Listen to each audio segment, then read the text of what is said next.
Breaking news langit tha. Lapen kilang pen karjulong pen ning chibik tha sodak berta. Isi social media chotai long isi viral Facebook, YouTube, WhatsApp, Instagram lapen pregjam social media chotai long isi trending mate chithang pon pic ansi thek pon long lo. Mithang jungjunga mohor pen AI mohor online pen kachapalar pon.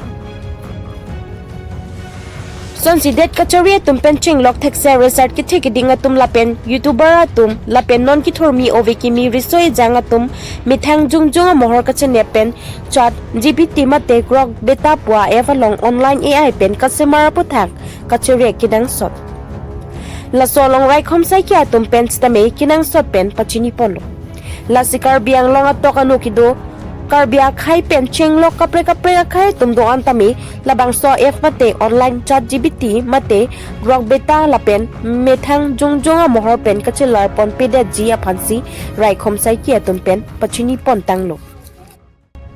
अगर आप भी इस style में अपने photos को edit कर रहे हैं जो कि स्क्रीन पर दिखाई दे रही है तो सतर्क हो जाए, सावधान हो जाए, आप एक बहुत बड़ी मुसीबत में पड़ सकते हैं। इस स्टाइल को बोलते हैं जिबली स्टाइल, जिसमें फोटोज एडिट करने के लिए आपको चैट जीपीटी नामक एक ऐप का यूज करना पड़ता है जो कि एआई जनरेटेड है। जैसे आप अपनी फोटोज को एडिट करेंगे वहां पर वो आपके फोटोज को, आपके पर्सनल डाटा को अपने पास सेव कर लेते हैं।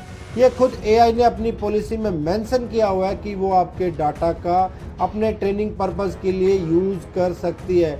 तो सतर्क हो जाइए, सावधान हो जाइए, आपके साथ साइबर फ्रॉड भी हो सकता है। दोस्तों, अगर आपकी फोटोज, आपका पर्सनल डाटा कहीं लीक हो गया तो इस ट्रेंड में ना पड़े, खुद को इससे अवेयर रखें, अपने आप को लकी समझें या समझदार समझें अगर आपने अब तक इस तरीके से अपनी फ़ोटोज़ को एडिट नहीं किया है। और कमेंट में जाकर ये ज़रूर बताएं कि आपने इस तरीके से अपनी फ़ोटोज़ को एडिट किया है या नहीं किया है। जय हिंद, जय भारत।